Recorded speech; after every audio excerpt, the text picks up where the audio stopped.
people either like it or hate it, and the people that hate it, it burns their butts that he pulls the stuff off that he does. It's the same as when he was playing. Obviously, guys, I want to ask your first kind of impressions right now of the game, because you got some very tenacious, physical defenses right now, and obviously that game's showing it right now. So what's kind of your guys' first impressions of this showdown right now?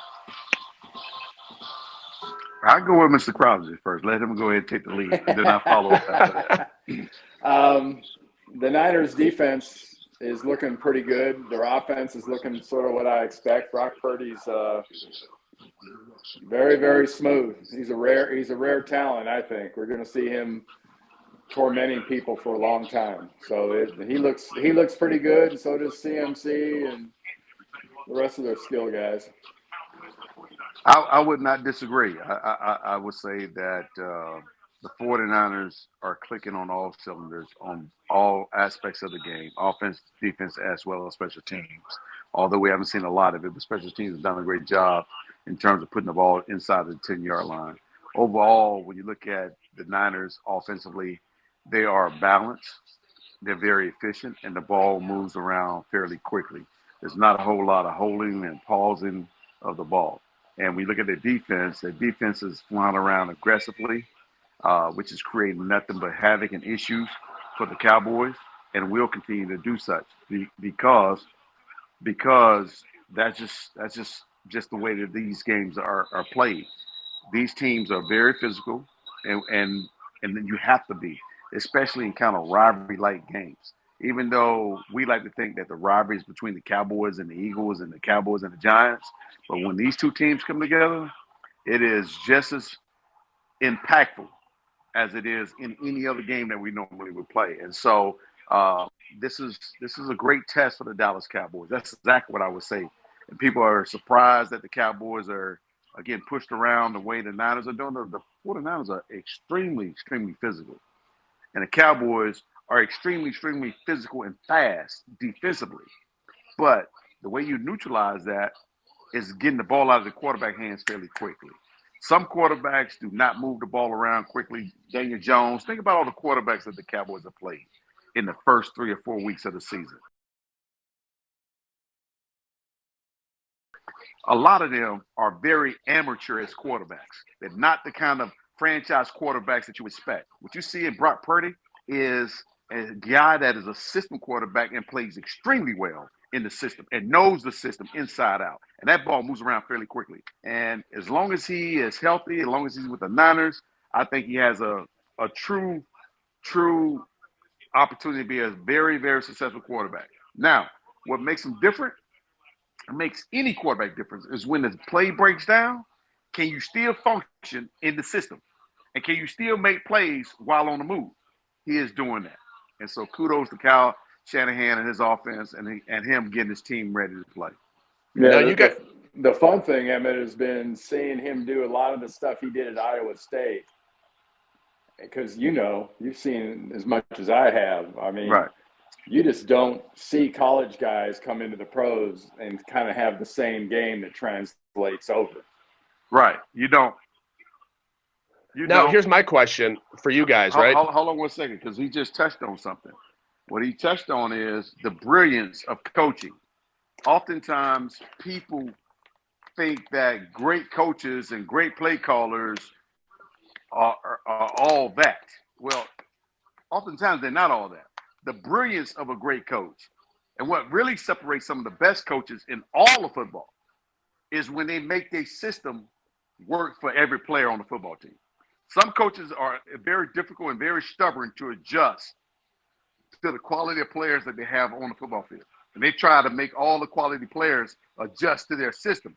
And it's very difficult when you don't have system players or players that are built for that system. So you have to go out and find players like that. That's why they draft certain players. But when you have a Kyle Shanahan that understands the capabilities of a Chris McCaffrey or the capabilities of a Brock Purdy and Deebo Samuels and everybody else, and he put all these integral parts together and it makes it work for the overall offense and the team, that's the sign of a brilliant coach. Yeah.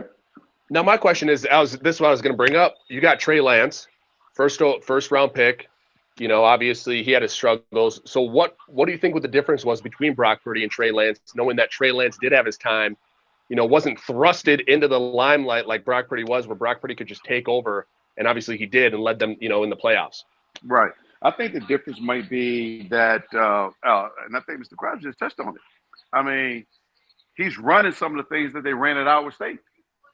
So you go and you're familiar with the system and you feel like you're just at home, then there's not much of a change or growth curve that he has to go through. He knows some of it. And the key is getting the ball out your hand and knowing where to throw the football. Brock Purdy knows where to throw the football, and that makes him extremely dangerous as a player. Yeah, and also you can't forget that Trey Lance had, I think his junior year, he played one game in college. His sophomore year, he played like 8 games in college. His freshman year, he played. So he's had limited reps. Yes. In the game. So that really kind of came back to haunt him a little bit once he got to San Francisco and was asked to sort of adjust. And they adjusted somewhat of some of what they did to what he could do. But he is so young in football. That's why Dallas, I hope they understand that 100% and know how a sort of a green guy he is. Because he's got pretty good upside. And it's mainly because he really hasn't played much in the last 2 or 3 years.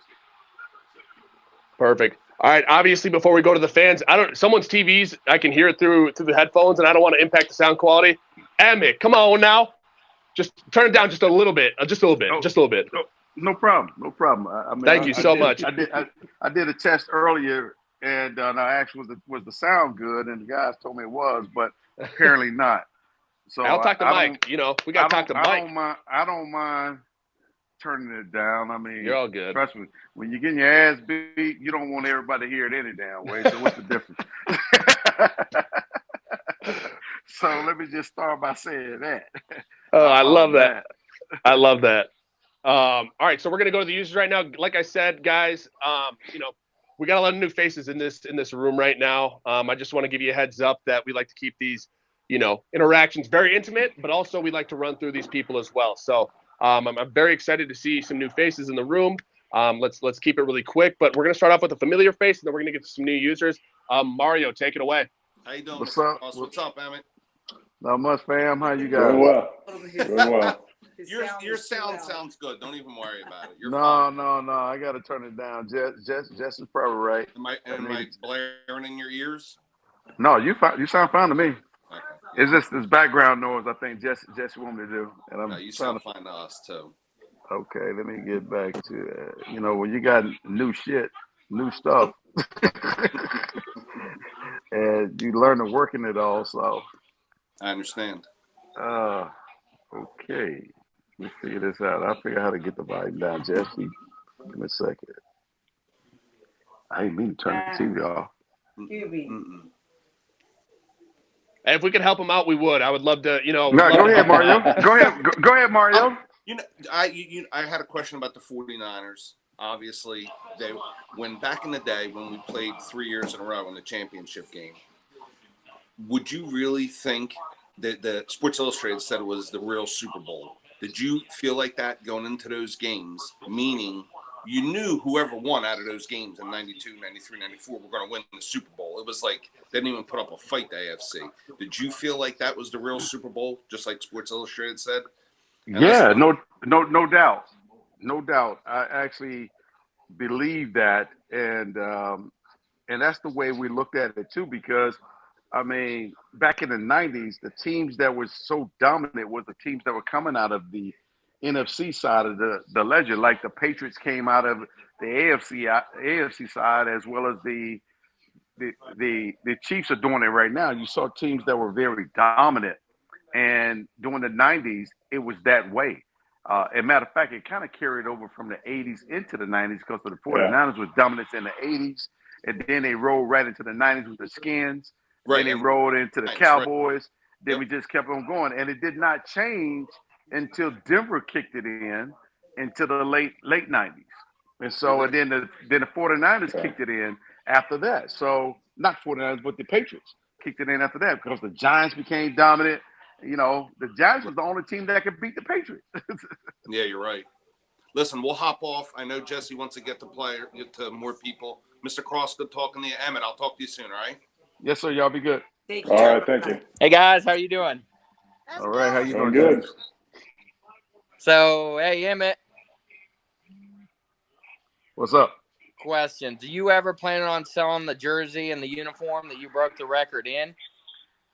Actually, it has crossed my mind, and I do plan on putting the whole thing up, but I might end up putting it in the restaurant instead for a little bit before I actually make it available to the public for actual sale.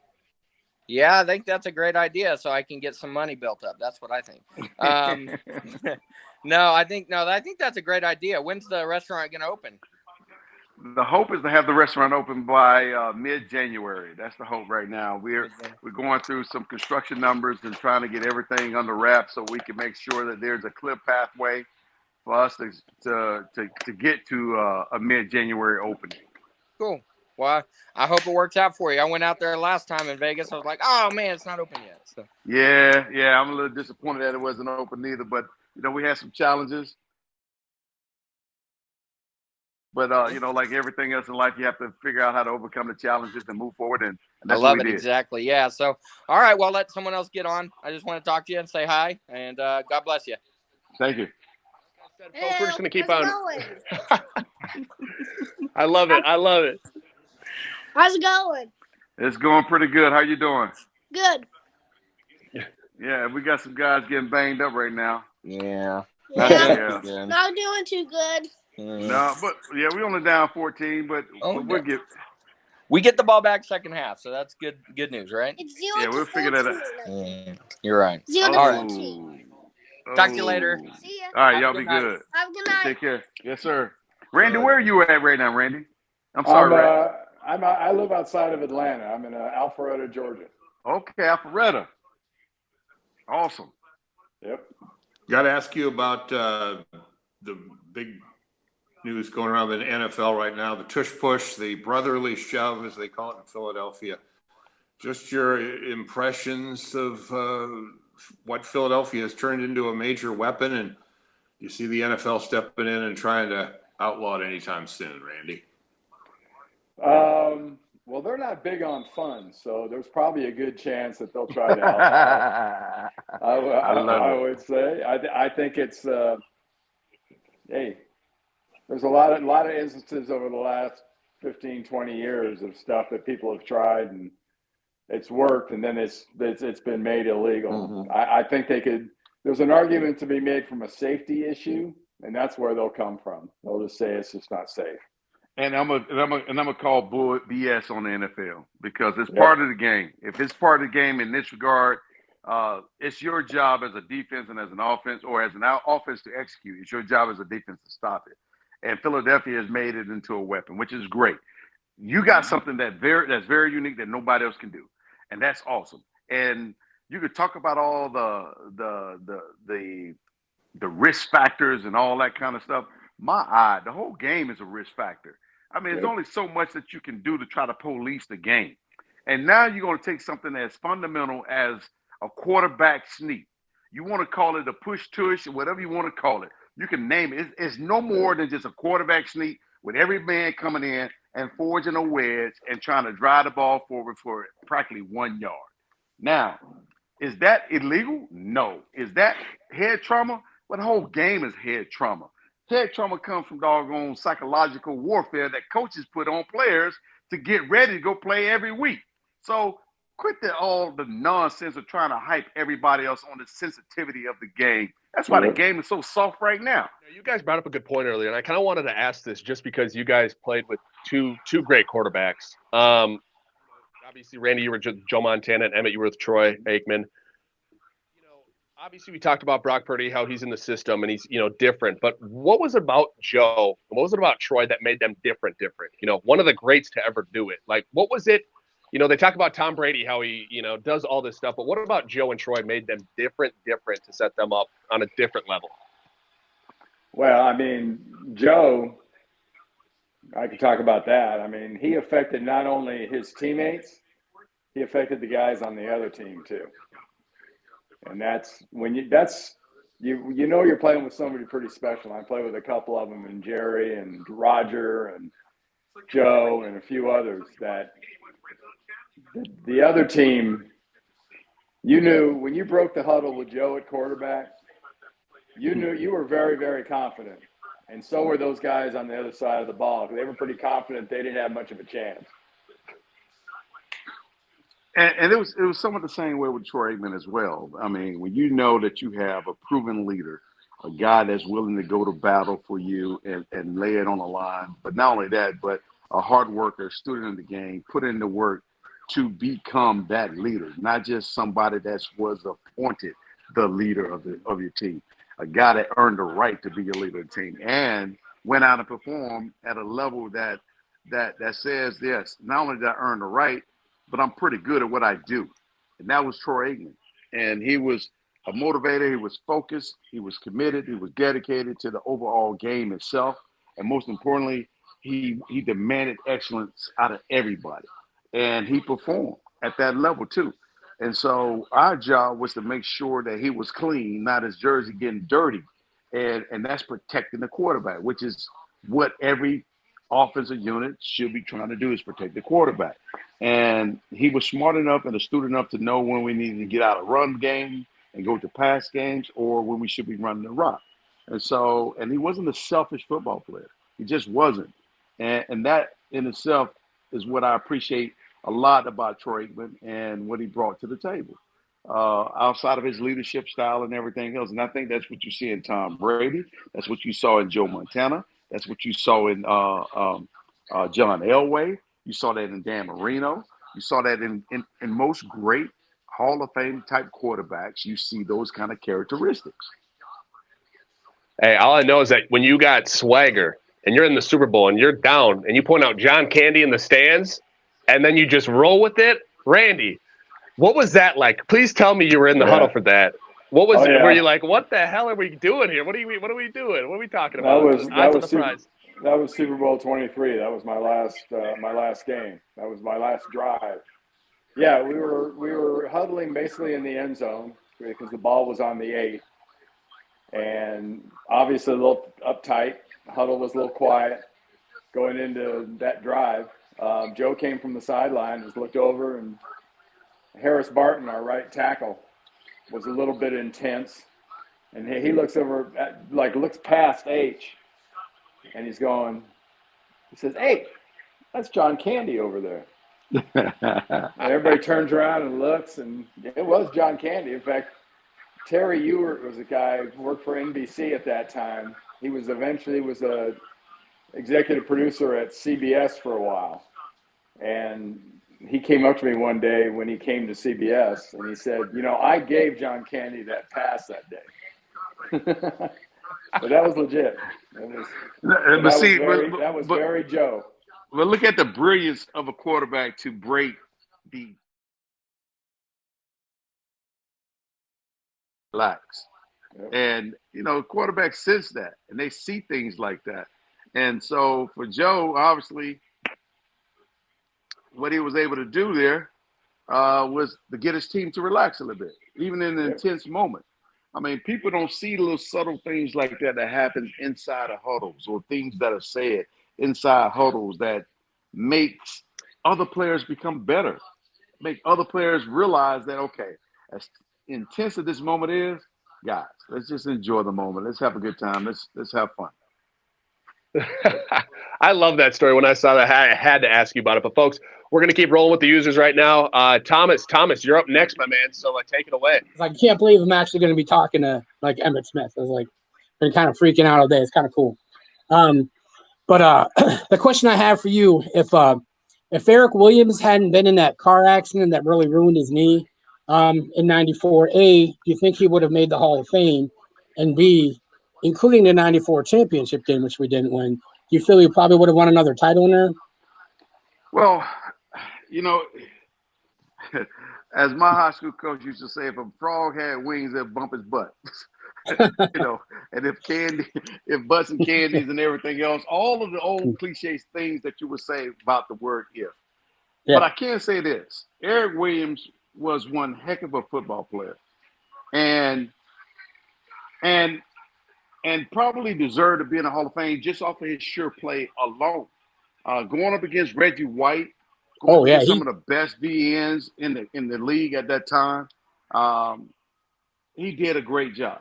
Now, does the injury and the accident hinder his career? Yes, it did. Yes, it did. And I hate it for him because he was such a dynamic player and was a little bit different player when he came back. Wasn't quite the same. But it's kind of hard for me to say whether or not he would have been or should have been or could be. He still is a Hall of Fame player to me. Oh, yeah. Like, I just remember the way he used to handle Reggie White in those games, just thinking to myself, like, man, because, everyone was like, Reggie White. And not to say that Reggie didn't get him here and there, but just remember watching him going, like, man, he played mean, like Larry Allen. Yeah. He really played with a serious attitude, and he carried a whole lot of weight on his shoulders. And he was one of the meanest SOBs you want to see on the football field when it came down to blocking. And the crazy thing about it, you can talk about Eric Williams all you want to, but listen, his first game, he gave up like 5 or 6 sacks. Yeah, I remember that. His very first game. And he struggled. And as the season went on, he got better. But this is what he did that was so brilliant that people don't understand.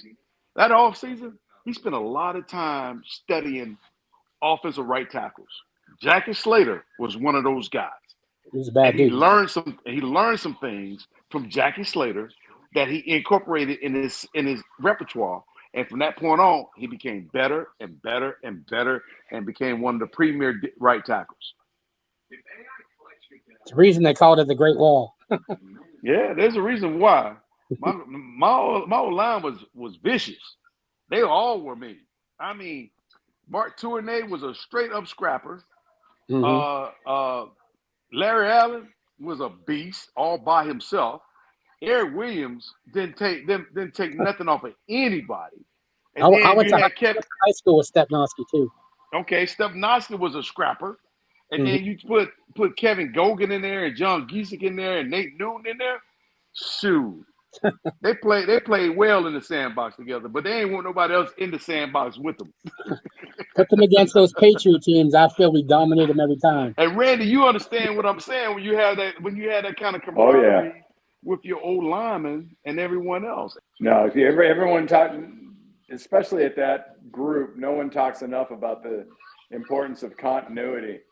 Yes. I mean, and the best example we've seen, I think, in the last 20 years of screwing that up was Pete Carroll and the Seattle Seahawks when they had the choice between signing the Legion of Doom or most of those guys or signing their offensive line and some of their offensive stars, and they went on the defensive side and spent their money there and let a lot of those really, really good O-linemen in Seattle go. And you know what? And Russ Wilson is still running for his life. And he suffered from that. And people won't say that. They want to talk about Russ. They want to talk about this. But chemistry is such an important thing to any organization. Period. I don't care if it's football. I don't care if it's business. If you don't have the right culture or environment that's establishing a level of excellence, or you're not investing into the right folk, to keep things together and protecting the true assets of the team, if you will, all I'm going to say is defenses win championships, offense put butts in seats. Russell Wilson need to put butts in seats, and then you develop a defense. One thing about a defense is it's a lot easier for them to jail. All they got to do is run around the ball and fly and be aggressive. And that can come together at any point in time with any mediocre defense that can look like a tremendous, breathtaking, life-threatening defense, period. Yep, I agree. But it's hard to put that chemistry together on offense. I love it. I love the good points, too. Thomas, thank you so much for getting this conversation going. Really appreciate it. Thank you for coming in. Brand new face right there as well. We're going to keep rolling with the new faces right now. Justin Downs, take it away, my man. How's it going, fellas? Good. So the first question is for Emmitt. Emmitt, in in the 49er organization fan base, we have a small debate on how many carries that CMC gets. Do you think they're overusing him, or you think you just run with it? I think you should run with it. If you're going to give me the ball, I ain't going to complain about it, because the ball in my hand, that means you trust me enough and you believe in what I do enough to give me the opportunity to do it. So you don't worry about health or nothing like that? You worry about health. I don't. Yes. Because you know what? Yes. You can't worry about what has not happened. You worry That's about true. what could happen. He's That's playing right. for the moment and playing right now. Okay. The prayer is he's able to be there for a long period of time. And so all this talk, so you get caught up in all the sidebar talk by everybody that really hasn't played the game, but want to talk about the game as if they played the game. Then you got these guys that have retired from the game. They regurgitate some of the things that the league is talking about. I say the hell with the league, man. The league full of it's PR. It's a PR nightmare. That's I what agree. it is to me. It's a PR nightmare, and it's a sound bite. That's what it is. The reality is, the whole game itself is physical. The whole game. So you talking about devaluing running backs? He's showing you he's valuable. He's carrying the load, and so don't worry about that. This is how you get your value. I agree 100%. And the best ability is availability. He's available. 100%. It's a gritty game right now. It's a gritty game. But, hey, we're going to keep rolling with the fans right now. Like I said, got a lot of new faces. Unnecessary roughness. Did you just see that play? I got it pulled up right here. The ball is thrown amongst three players, and ain't nobody – look at this. The ball is thrown amongst three players. That's the new NFL. I was going to say it's a different game than when you guys played. I'll tell you what, honestly. It's getting a little soft right now. But like I said, we're going to keep on rolling. The guy's turned his head to the side. He doesn't even really want to hit him neither. He's leaning in with his shoulder. Like I said, the league's different. It's different. They're full of shit. That's all I'm going to say. That's all I'm going to say. Our fans aren't. I promise you that. So we're going to keep rolling with the fans right now. Armando, take it away, my man. I'm sorry. I was watching that touchdown.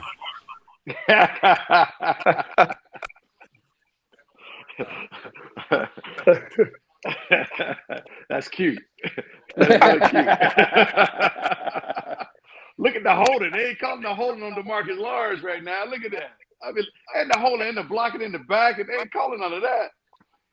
Come on, man. That's why the league is full of it.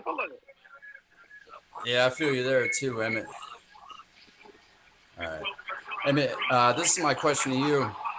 I know you already said or kind of expected big things from CMC, but what's something that you see from Christian as far as his success this season, that separates him from all the other running backs? I think it's his versatility. His versatility and ability. You notice he's a good blocker. Right. He's a great pass catcher. He's an awesome runner, which is all three elements of what being a running back is all about. But most importantly, out of those three elements, he's remaining healthy. I think if you could put all four of those together, it truly separates you from any other running back in the National Football League right now, because a lot of running backs are not as healthy during the course of the season as he is. And he's a guy that really doesn't tap out much, and he gets his carries, and he's effective with every carry that he gets. You may get him one time, but he's going to get you for an explosive play eventually. So obviously, guys, you just brought the physicality, and I think Armando for that great question right now. We're getting a little bit of an echo right there, so Armando, that's why we had to hop out right there. Obviously, we want to make the sound quality great, but thank you so much. I know you're a new user. We'd love to see you come back. We really do appreciate the question, but you guys were talking about the physicality. I think Emmitt, you've talked about this before. Who you hated going against and everything like that. But Randy, obviously, you're a new notable. Who did you hate and just despise going up against? Because obviously you're in the trenches. You were getting physical. You were getting dirty. You were just getting after it. Who did you hate going up against? It was usually guys my own size. And two come to mind from when I played. Joe Klecko and Steve McMichael. We were all basically in that same sort of window size-wise. Bigger than me was fine. That was no problem. That was usually kind of easy to handle. But they were really good, very, very strong, and could really move. So those are the guys I enjoyed playing against. I mean, we had some great matchups with the Bears, and it was a fun time to be going against those guys. We didn't see Joe and the Jets very often, but that's fine. Those gritty matchups, man. I absolutely love it right now. Like I said, man, it was a different game, and I absolutely loved, obviously before you came on, I was watching some of your highlights and watched some of the 49ers highlights, and you guys got after it. So, it was great to watch some of those matchups. I wish I could watch it live. But we're going to head to Mary next, Notables 22. Mary, take it away. How you doing, Miss Mary?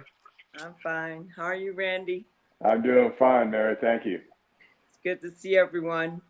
The faces were much more smiles on it when the game first started, Emmitt. That smile is going away. Most definitely. Right? Most definitely. And I'm like, okay, now I'm going to get on when it's all sad and everybody say, yeah. Be like, we can't pull it off in the second half. Don't count them boys out yet. I'm not counting them out, but it's not looking good. It's not looking good, especially if the 49ers keep performing the way that they're performing. Well, the 49ers are pretty good. I can say that. I'm not going to be, like they're not good. They are a very good team. I kind of get the feeling like when the Cowboys come up to California, they kind of like, they look at the 49ers like they're the big guys, like, oh, they're the Giants. And instead of taking their own self, saying, no, we the ones, we number one. They play like the 49ers are number one and they're number two. Instead of playing like they're number one and the 49ers are number two. They don't have that right now. And this is the first game I saw them lose that proudness in playing was today. And it is sad right now. They got that 20 and that, man, I'm going to go. I just want to say, hey, nice seeing you. Hope you enjoy all the flowers and everything. We will. Thank you. All right. Bye-bye. Hey, Jess. Yes, ma'am. I miss seeing you. Hey, you know what? Thank you so much. I love it. I wish I could, we could meet face to face and we could all meet face to face. But thank you so much, Mary. I really do appreciate it. That would be great. I'll be there. I'm going to the game on the 28th at Dallas Cowboys. I'll be in Dallas, Emmitt. All right. Thank you so much, Mary. I really do appreciate it. We're gonna see you, Mary. It was good to see you. Thank you very much. I appreciate it, Mary. Bye. We're gonna keep rolling with the next users. Charles, take it away. Hey, so what are both of your thoughts on Coach Prime? And have either of you talked to him this year? Randy? I think it's the best thing that's happened in college football in a long time. It's a breath of fresh air, and it's been amusing as hell. Yeah.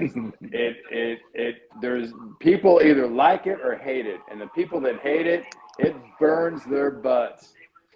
For sure. That he pulls the stuff off that he does. It's the same as when he was playing, and there's a lot of people gone broke betting against him in the past, and there's currently a lot of people going broke betting against him now. Yeah, right. Well, I think I'm with Randy. I think it's awesome. First and foremost, to do something. First and foremost, you got to think about it from the perspective of a machine that says no athlete can actually become that guy, or someone of his greatness cannot become great coaches. I think it's absolutely BS. I think when you're given the right resources and you're putting together people and a group of men that want to get on the football field and coach and also believe in the same philosophy that you believe in. He has an old school mentality. And that old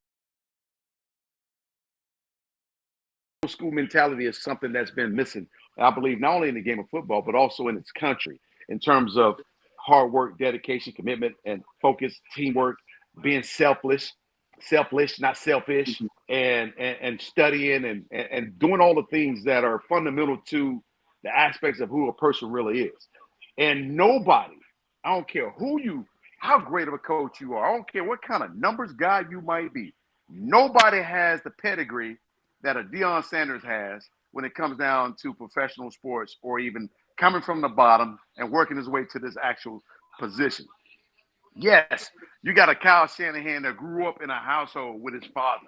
Yes, who was a head coach. A father that not only was a head coach, but a Super Bowl winning head coach. So learning offenses, learning things like that within that household and having that type of relationship with your dad, that happens. And you got also other coaches that are students of the game. Students of the game. I'm going to say students of the game, not players and participants of the game, but very smart individuals that understand systems and processes and everything else that's been raised and trained that way. But when it comes down to an athlete gets his training through learning and osmosis through the process of becoming a very good or very great athlete or a Hall of Fame type of player. Prime done had it on both sides of the ledger. Had it in baseball. He done had it in football. He done had it at Florida State. And he done been coached by some of the best in the entire country. And now he's taking those life lessons and translating that into the collegiate level to where he has a complete advantage over any other coach, including the Nick Saban. Nick Saban has a track record of winning at the University of Alabama because he was a winner and he set up a system to do it. Prime has the advantage because he can go in every household and talk to your mom, talk to their dad, and talk to the family and let them know that I am for real. No other coach can come in and say, I've come from this area and went from this level to this level to this level, so I know every process and every step that it takes. I know what it takes. Some coaches can't do that. And he understands the financial side of it. He understands the business side of it. How many coaches can understand all those things and be able to articulate that to a family member to convince their child to let him come to me? And when you come to Prime, as he would say, and I understand it, because that's what my high school coaches did for me. They didn't raise boys, they raised men. They turned us into young men. And we just took that level to the next level, to the next level, to the next level. You got to love to see it, too. Like Randy said, man, it's bringing a whole new, I don't know if you want to call it fan base, but a whole new mentality to the game. And it's definitely entertaining, especially when you have, the most watched viewers ever, whatever the heck it was for the Colorado State-Colorado game. I mean, that's it's wild. He's changing it. People look at it as hype.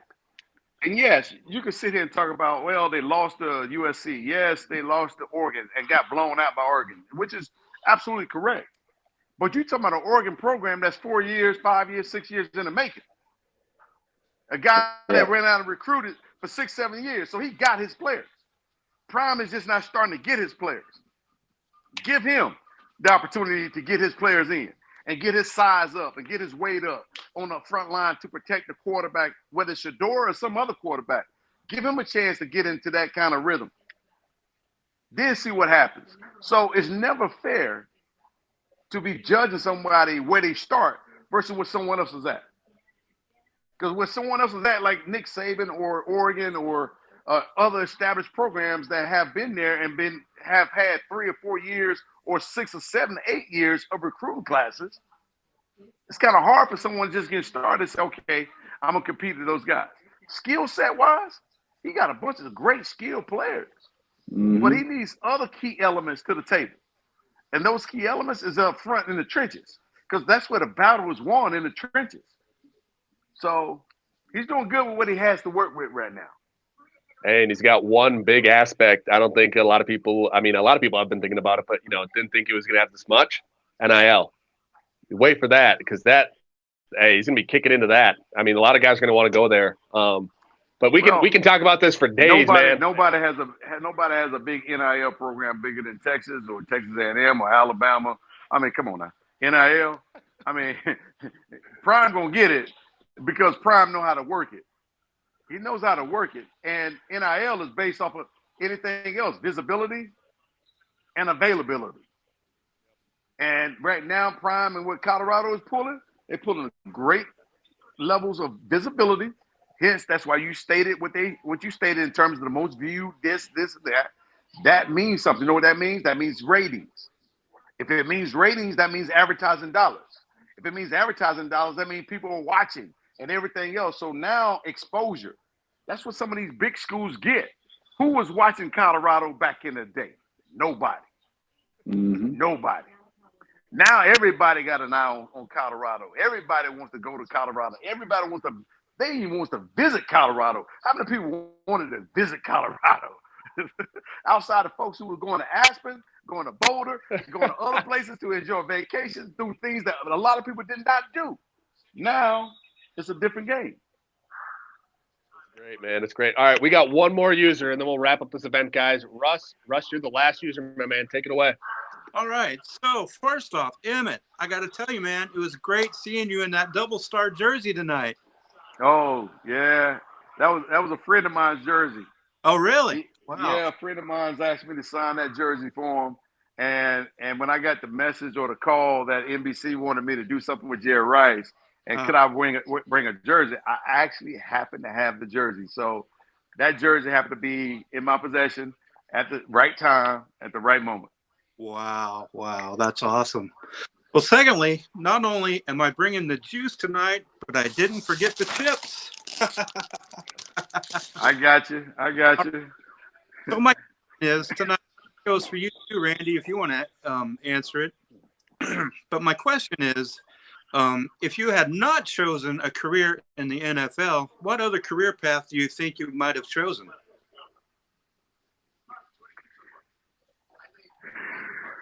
Randy, I think that was for you, buddy. Wow.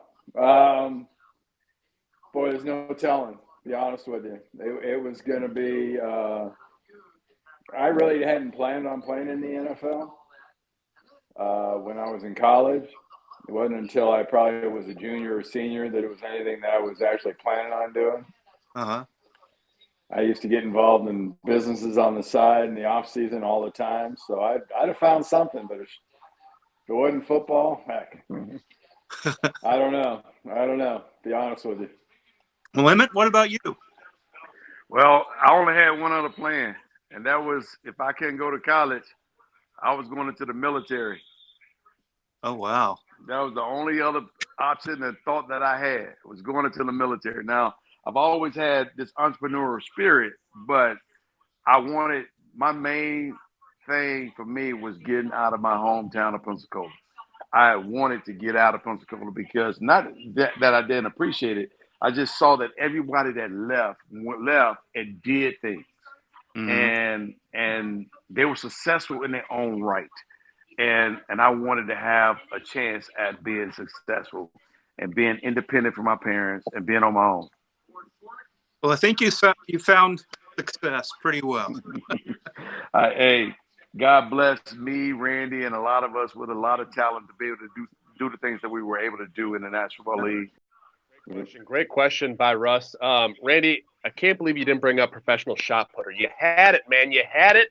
You beat a world record holder. You beat a WWE wrestler. You had it, man. It was sitting right there. You know, the worst thing I hated lifting weights. I didn't start lifting weights till my second year in the pros. Never lifted weights in college. Never lifted weights in high school. Dang. So talent right there. So yeah, that's what held me back from being a shot putter. I didn't want to sit and live in a weight room. Eat protein, and that's all you do. Lift weights, eat protein, my man.